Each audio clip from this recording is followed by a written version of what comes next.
How to install plugins in WavePad. First of all, download the free BST plugin from a trusted source and save it on your computer.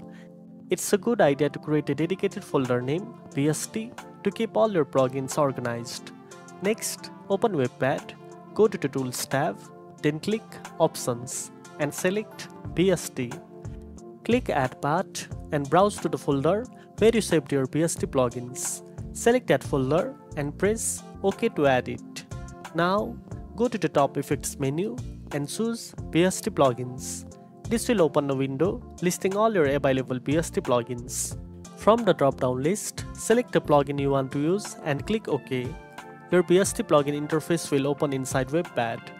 You can still edit your waveform and perform other tasks in WavePad as usual, but now your audio will be processed by the new BST effect.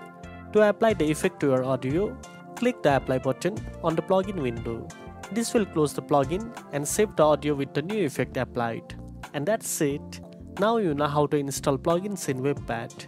If you found this video helpful, don't forget to like, share and subscribe for more tech tips. Thanks for watching and I'll see you in the next one.